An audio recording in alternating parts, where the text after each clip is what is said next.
19h, temps universel. Merci encore une fois à vous de choisir Chérif la télévision pour vous informer et bienvenue dans cette nouvelle session d'information consacrée à la rétrospective des éléments de la semaine au niveau de la rédaction de Chérif la télévision. Bonsoir mesdames et messieurs, bienvenue dans ce journal. Tout d'abord pour vous parler de la clôture de cet atelier national de réflexion sur la contribution de la société civile au dialogue politique inclusif.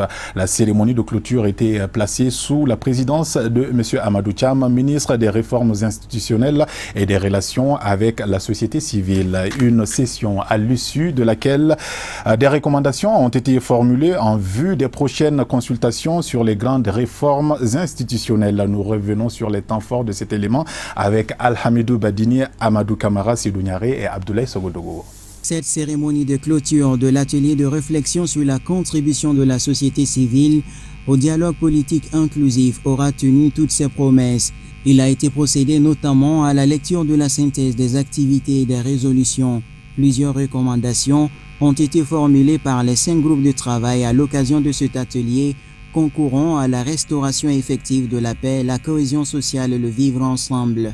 Vu la volonté manifeste des autorités à mobiliser l'ensemble des filles et fils du pays dans la résolution de cette crise, à travers un dialogue politique inclusif, vu l'engagement des forces sociales à jouer toutes leurs partitions dans la résolution consensuelle de la crise sociale, politique et sécuritaire de notre pays, vu la mobilisation de la communauté internationale pour la stabilisation du Mali, vu l'impérieuse nécessité de créer les conditions d'une mobilisation de l'ensemble des forces sociales pour une sortie de crise au Mali, saluons fortement la tenue de l'atelier national de réflexion sur la contribution de la société civile au dialogue politique inclusif. Saluons la pertinence des thématiques discutées en plénière relatives aux différentes questions d'actualité. Quant à l'apaisement du climat social sur l'ensemble du territoire national,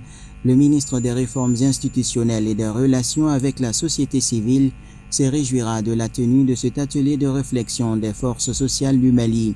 Il a de même félicité les participants et les différents partenaires qui ont contribué à la réussite des travaux.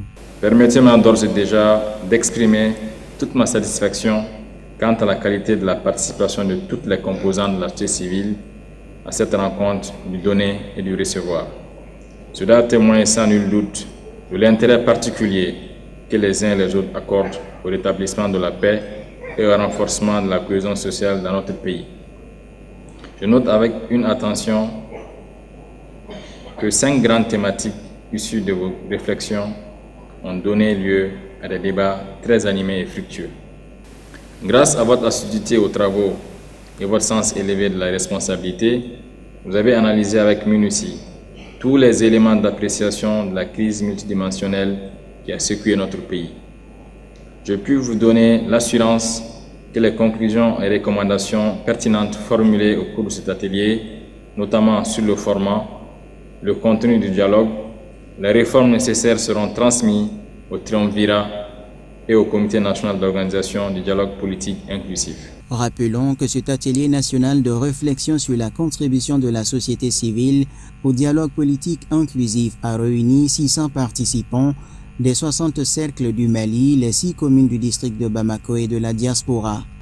Direction à présent la cité administrative pour retrouver la primature pour vous parler justement de cette conférence de presse animée par Madame le ministre des Infrastructures et de l'Équipement, Traoré Zeynab Diop. Elle était face aux hommes de médias pour parler de la situation globale des routes de notre pays tant décriée ces dernières semaines. Elle était accompagnée pour la circonstance dans cet exercice par ses collègues ministres du dialogue social, du travail et de la fonction publique, le ministre de l'Agriculture et bien évidemment celui en charge de la communication qui est également le porte-parole du gouvernement. Nous revenons également sur les temps forts de cet élément avec Mariotou Diallo et Ibrahim Koulibaly Ibé. Ce point de presse a été organisé par le gouvernement suite à la montée des revendications citoyennes en rapport à l'extrême dégradation de certaines routes vitales pour le pays. Il s'agit pour ces membres du gouvernement d'éclairer l'opinion nationale et internationale sur les grands projets de réalisation des routes et appeler les jeunes manifestants au calme et à la patience. Le gouvernement reconnaît la légitimité des manifestations qui ont lieu présentement par rapport à des questions de développement. Nous les suivons et nous apportons autant que faire se peut des réponses appropriées. Mais nous devrons comprendre que nous sommes dans une république et que l'État est organisé et que la présence d'un gouverneur, la présence d'un préfet aux côtés des manifestants doit pouvoir répondre à certaines préoccupations. Si le Premier ministre doit se déplacer, le Premier ministre le fera. Il l'a même dit. Il a fait Kaï, c'était dans son programme, dans son agenda. Il se prépare pour faire Tombouctou et Gao. C'est nécessaire, c'est dans son programme. Il doit faire Kidal. Il fera toutes les régions du Mali pour connaître les réalités, discuter avec les gens. Comme le président de la République l'a dit, il a mis son second mandat sous le signe de la jeunesse.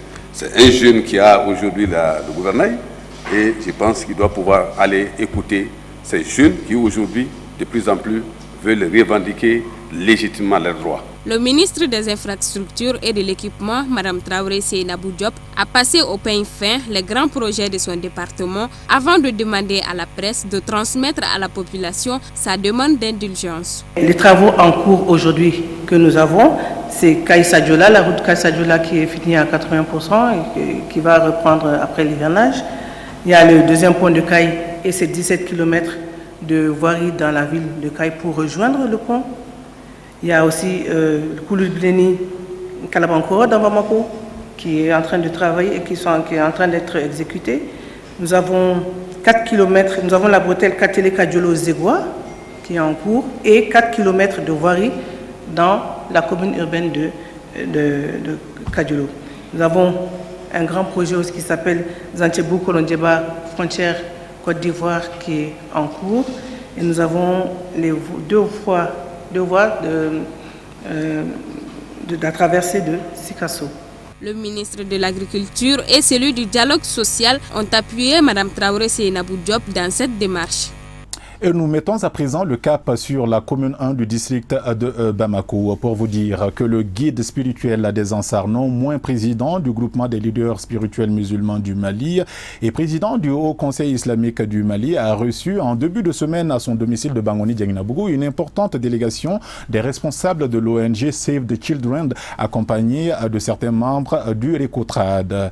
Ils se sont entretenus avec Asseïd Chérif Ousmane Madan Aïdara sur leur programme d'activité. C'est un reportage de Loutou Sidibé, mais le commentaire est celui d'Alhamidou Badini, suivant avec lui. Comme son nom l'indique, Save the Children est une organisation non gouvernementale ayant pour vocation d'aider les enfants à vivre et grandir dignement tout en les protégeant en temps de conflit. Durant cet échange avec le président du Haut Conseil islamique du Mali, il a surtout été question d'éducation des enfants, notamment des jeunes filles, du mariage précoce et des conséquences qui en découlent. Pour la délégation, les leaders religieux ont un rôle considérable à y jouer, en particulier dans notre pays. On a profité de cette visite au Mali pour pouvoir rencontrer les nouvelles autorités du Haut Conseil islamique, pouvoir venir les voir, prendre leurs conseils, les féliciter, d'abord féliciter le Cheikh Aïdara pour sa récente élection, mais aussi prendre ses conseils pour voir comment est-ce qu'ensemble nous pouvons travailler à faire en sorte que les enfants puissent poursuivre leur scolarité le plus longtemps possible, mais aussi être protégés des différentes formes de mariage précoce qui, comme on le sait, ont un impact économique, social extrêmement important pour un pays comme le Mali. Les responsables de Save the Children ont exprimé toute leur satisfaction quant à cet entretien fructueux avec le président du Haut Conseil islamique du Mali, non moins président du groupement des leaders spirituels musulmans du Mali, et les messages très encourageants de sa part. La rencontre était très satisfaisante parce que je pense que le président du Haut Conseil islamique nous a rassurés sur les positions et le travail qui est fait au niveau du HCI aujourd'hui pour s'assurer justement que l'on puisse non seulement éduquer les jeunes, les éduquer sur les risques auxquels ils font face quand ils sont seuls, s'assurer aussi que la question d'éducation est une priorité et notamment la question de l'éducation des filles est une priorité pour ces autorités, mais que ça nécessite de faire tout un travail de conscientisation autour des professeurs dans les écoles, un travail de conscientisation aussi vis-à-vis des imams et des leaders religieux pour s'assurer qu'il n'y ait pas de mauvaise interprétation des textes et que demain on puisse offrir un avenir meilleur aux enfants et notamment aux filles en essayant de les préserver le plus longtemps possible du mariage. Le directeur régional de plaidoyer de Save the Children en Afrique de l'Ouest et du Centre ajoutera également que l'ONG enregistre un bilan positif ici au Mali depuis son implantation. Et dans la même veine, les responsables de la Fédération en sardine internationale, dans le cadre de la commémoration de la nuit du 10e jour du mois de Muharram, ont renouvelé leurs sincères remerciements à l'endroit du guide spirituel des Ansar, Seyyed Cherif Ousmane Madani Aidara, président du GLSM et du Haut Conseil islamique du Mali, lors d'une grande cérémonie de prêche qui a eu lieu en début de semaine, le lundi pour être beaucoup plus exact, sur le terrain de foot de l'hippodrome en commune 2 du district de Bamako. C'est Fatmata Kane et Ibrahim Koulibaly qui nous en disent plus. Comme il est de tradition, la nuit du 10e jour du mois de Muharram, le tout premier de l'année hégirienne, est internationalement commémoré par la Fédération Ansardine internationale sur initiative de Seyyed Cherif Ousmane Madani Aidara, président du Haut Conseil islamique du Mali, du groupement des leaders spirituels musulmans et guide spirituel des Ansar. Historiquement célébrée par la communauté musulmane, la nuit de l'Ashura marque également l'anniversaire de l'assassinat d'Imam Hussein, petit-fils du prophète Mohammed, paix et salut sur lui, d'où la tenue de cette soirée de prêche. Nous sommes tous là aujourd'hui affamés et assoiffés, n'est-ce pas, de ces beaux propos, de ces propos francs, de ces propos constructeurs, vraiment pour que vraiment nous puissions vraiment nous en profiter, n'est-ce pas, et aussi, comment on appelle ça, profiter de tout le bonheur que cette nuit-là nous réserve. Voilà, donc je crois qu'on est vraiment pressé qu'il soit là, mais déjà avant lui, il y a notre Seyyed Cherif Ahmed Tidiane Aidara qui est en train de faire le lever de rideau. Je crois que depuis quelque temps, lui, il est vraiment en train de nous émerveiller à travers, en tout cas, les propos constructeurs de notre prophète, paix et salut sur lui. Hein? Donc vraiment, on est quand même là, on est très content. Nous ne pouvons que, en tout cas, rendre grâce à Dieu qui nous a montré en tout cas ce beau jour. L'an passé, on a prié Dieu pour qu'il puisse vraiment nous montrer cette année. Dieu merci, on se retrouve ici sains et saufs. Ça, c'est motif vraiment de fierté, de satisfaction et surtout de reconnaissance à l'endroit du bon Dieu. Vraiment, on est quand même là très confiant. Avec le guide, vraiment, on est rassuré que notre pays ira de l'avant. Le progrès tant souhaité sera vraiment une réalité. Avec lui, l'espoir est là, quoi. L'espoir est là, on est vraiment confiant. Nous prions le bon Dieu pour que cette nouvelle année soit pour notre guide, pour sa famille, pour les Ansars à travers le monde, pour les musulmans, pour tout le monde entier, une année de paix, de santé, de prospérité, de longévité et surtout de succès dans toutes nos entreprises.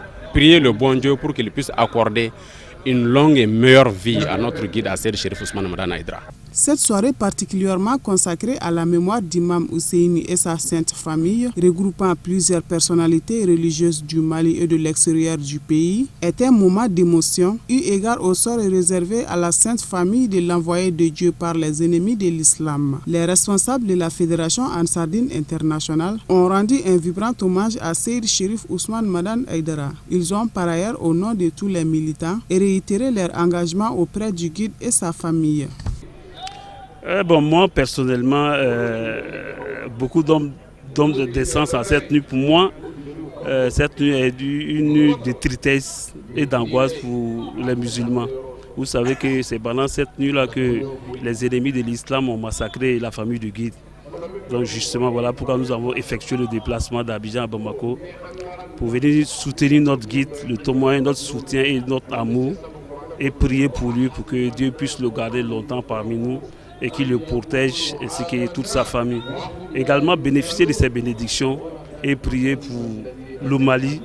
Vous savez, le Mali a besoin des prières aujourd'hui pour qu'il y ait un retour définitif de la paix au Mali. Donc nous sommes très heureux ce soir. Je profite pour dire un grand merci à la télé Chérifla, au président de la commission qui est M. Koulibaly. Vous savez, cette télé est aujourd'hui une fierté pour tous les musulmans. Et on souhaite que cette année soit pour nous une année pleine de succès et de prospérité pour tous les musulmans. Notons que 4 pays membres de la Fédération Ansardine Internationale ont pris part à cet événement, à savoir l'Espagne, la Côte d'Ivoire, le Congo-Brazzaville et le Burkina Faso. Et nous revenons vers le centre-ville de Bamako, en plein cœur de la capitale, pour vous parler de cette cérémonie de lancement de la candidature de M. Ousmane Diarra Digouznou pour la nouvelle présidence du Conseil national de la jeunesse CNJ Mali. L'événement qui s'est tenu au Carrefour des jeunes de Bamako a eu lieu le jeudi dernier et plusieurs sympathisants et militants étaient venus lui apporter leur adhésion. Et c'est un reportage signé Sadio Sidibé et Baba Keïta. Cette cérémonie marque le lancement officiel de la candidature de M. Ousmane Diarra alias Gouznou pour la présidence du Conseil national de la jeunesse du Mali. Le candidat du renouveau, comme ses militants le surnomment, dira que le compte à rebours est lancé. Il est investi depuis le 24 août 2018, date à laquelle il sillonnera toutes les régions du Mali pour faire part de son projet qui tourne autour de 4 grands axes. Toutes les régions ont été sillonnées. Ce projet de candidature tire déjà sa légitimité dans le comité exécutif sortant. Et une fois élu président, c'est ce projet de société qui sera transposé en plan d'action de manière à ce que tous les jeunes du Mali, de Caille à Taoudeni, puissent trouver leurs préoccupations déjà prises et s'articulent autour de 4 axes principaux. Le premier axe, c'est naturellement le renouveau du Conseil national de la jeunesse du Mali. Le CNJ aujourd'hui a besoin d'être très proche des jeunes. Le deuxième axe concerne la mobilisation de la jeunesse pour le développement et pour la construction nationale, à travers l'emploi jeune, à travers la création d'entreprises, pour que d'autres jeunes puissent créer leur propre entreprise, s'installer à leur propre compte, en retour, pouvoir distribuer, mais pouvoir donner de l'argent à d'autres couches de la jeunesse. C'est le troisième acte de notre projet de société, l'investissement dans la jeunesse. Et le quatrième axe est connu de tout le monde. Au niveau du Conseil national de la jeunesse du Mali, pour être une seule force, nous devons être les ambassadeurs, sinon les diplomates résolument engagés dans la recherche de la pacification totale de notre pays. C'est la confiance qui m'a poussé de venir soutenir Ousmane. Il a été un ancien camarade de lui de l'AM. On a beau lutter ensemble. Il n'a jamais travaillé les mouvements accidentels et il ne m'a jamais déçu personnellement. C'est pourquoi ce matin je suis là pour son soutien. Il a un beau projet vraiment pour l'intérêt de la jeunesse malienne. Ousmane Diarra Digouznou, on a eu à faire des démarches, on a eu à faire beaucoup de rencontres au sein avec tous les leaders de la fédération afin de comprendre dans un premier temps ses idéologies. Et on a vu aujourd'hui il a un programme. Il a un programme pour cette jeunesse qui peut, selon notre conception, aider, qui rentre un peu dans nos plans d'action. La raison pour laquelle nous sommes là, avec quelques membres de la fédération, notamment pour le soutenir. S'agissant des difficultés qui minent le milieu juvénile du Mali, le candidat du CNJ de la commune 4 du district de Bamako s'engage à tout mettre en œuvre pour les régler avant de jurer sur le Coran, tout en demandant à une synergie d'action de ses militants. Le premier objectif, c'est de faire en sorte que nous puissions miner le terrain pour que déjà l'engouement qui suscite autour de ces candidatures puisse être matérialisé au soir du 28 novembre. C'est à l'issue de l'élection, une fois qu'on aura conquis le pouvoir, que maintenant les nouvelles objectifs peuvent être fixés dans le cadre de la promotion, dans le cadre du développement, dans le cadre de la stabilité du pays, peuvent amorcer. Le slogan, c'est ensemble, c'est possible pour un nouveau Conseil national de la jeunesse. On va persévérer, on va travailler sur le terrain, on va faire le suivi régulier. Nous allons suivre le processus de renouvellement. L'engagement que je pourrais prendre une fois élu président, je travaillerai de manière à ce que les jeunes puissent comprendre que le CNJ les appartient. Par rapport à l'objectif pour lequel on est là aujourd'hui, sa candidature au poste de président du CNJ, quand il nous a informé de ça, vu le sacrifice qu'il a fait pour nous à la faculté, parce qu'il a sacrifié ses propres intérêts pour le bien-être des étudiants. Nous, à n'importe quelle phase de la vie, le minimum qu'on peut faire pour lui, c'est de le soutenir. Rappelons que le 6e congrès ordinaire du Conseil national de la jeunesse du Mali aura lieu les 26, 27 et 28 novembre 2019 à Ménaka, à l'issue duquel le nom du nouveau président du CNJ sera dévoilé. Non loin du carrefour des jeunes, la plateforme digitale d'intermédiation dénommée Bara ANPE a été officiellement lancée vendredi 13 septembre au siège de l'Agence nationale pour l'emploi. La cérémonie, qui était présidée par le représentant du ministre de l'Emploi et de la formation professionnelle, a enregistré également la participation des associations demandeurs d'emploi et de plusieurs autres invités. Et c'est un reportage signé Hamadou Nkola Diallo et Abdoulaye Sogodogo.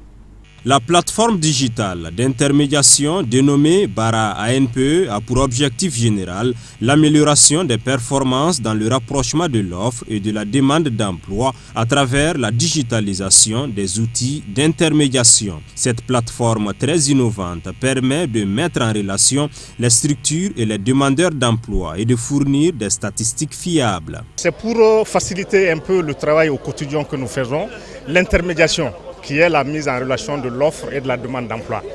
Avec cet outil, nous avons une plateforme. Les outils sont digitalisés et cette plateforme nous permettra dorénavant d'avoir une mise en relation très rapide et très conviviale. Les demandeurs d'emploi pourront déposer directement leur CV sans se déplacer à partir de leur téléphone. Et les employeurs peuvent déposer directement leurs offres d'emploi sur la plateforme. Le représentant du ministre de l'Emploi et de la formation professionnelle qui a présidé les travaux dira que cette plateforme digitale d'intermédiation contribue à la mise en œuvre de la politique nationale de l'emploi au Mali. À cet effet, elle est chargée, entre autres, de procéder à la prospection, à la collecte des offres d'emploi auprès des employeurs et à la mise en relation de l'offre et de la demande d'emploi. Les sites web de l'ANPE devraient permettre aux demandeurs d'emploi comme aux entreprises de déposer et de consulter librement aussi bien les CV que les offres d'emploi. Un outil informatisé devrait permettre d'assurer le suivi des demandeurs d'emploi, la relation entre l'entreprise et le traitement des offres d'emploi, d'où la nécessité de créer des conditions de fonctionnement et d'organisation normales.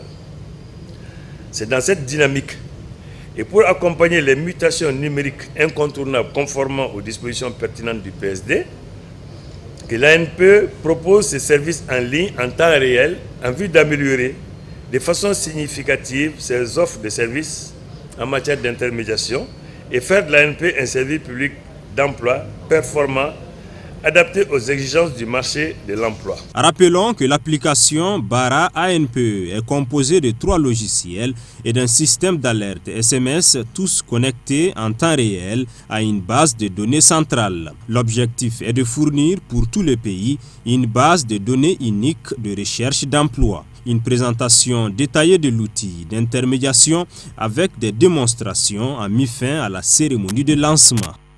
Et un mot de culture avant de refermer la grande édition d'aujourd'hui afin d'apporter leur contribution en faveur des déplacés du Mali. Victime des conflits interethniques, Abdoulaye Diabaté et son cadet Modibo Diabaté, en collaboration avec le collectif des enseignants déplacés, tiendront un concert géant le 27 septembre prochain au CICB. L'information a été donnée au cours d'un point de presse qui a eu lieu mardi dernier au Palais de la Culture Amadou Ampateba de Bamako. Et c'est un reportage signé Mamadou Ben Chérif Soumano et Ibrahim Koulibaly Ibé. Les frères Diabaté comptent sur toutes les bonnes volontés pour mener à bien ce projet. Car, disent-ils, cela peut arriver à tout le monde. Ces personnes n'ont pas choisi de quitter leur domicile pour venir vivre dans une situation déplorable à Bamako. Ils méritent de l'aide. C'est une initiative que moi et mon jeune frère avons pris. On avait l'intention de le faire depuis longtemps, mais seulement le jour n'était pas venu. C'est tout simplement organisé. Un spectacle gratuit, mais pas zéro. Tout simplement pour chercher et puis inviter toute personne de bonne volonté à venir soutenir nos déplacés. Quand on dit déplacés, on ne dira pas déplacés seulement du Nord, parce que quand on dit du Nord, c'est comme s'il y a une frontière. Non, il y a déplacés partout. Les déplacés du Mali. Pour soutenir les déplacés, c'est le but de faire un lancement du spectacle du 27 septembre 2019 au CICB, uniquement à aider les déplacés, à soutenir les déplacés. C'est pourquoi quand tu vois l'affiche, tu vois seulement que nous soutenons le drapeau. C'est pour soutenir le Mali tout en soutenant les déplacés du Mali. Il n'y a pas de petit niveau, il n'y a pas de grand niveau. On demande à tout le monde, à toute personne de bonne volonté de venir soutenir. Je lance ce message, de venir soutenir cette soirée. On verra bien ceux qui aiment le Mali, ceux qui aiment leur pays, ceux qui ont pitié des déplacés, ceux qui ne veulent pas qu'il y ait encore plus de déplacés au Mali, plus jamais, qui viennent nous soutenir et soutenir les déplacés. Nous on est deux, mais seulement à deux on ne peut rien. On a pitié d'eux, on veut les soutenir. Rappelons que l'événement est placé sous le parrainage de Bakary Togola, le président de l'APECAM.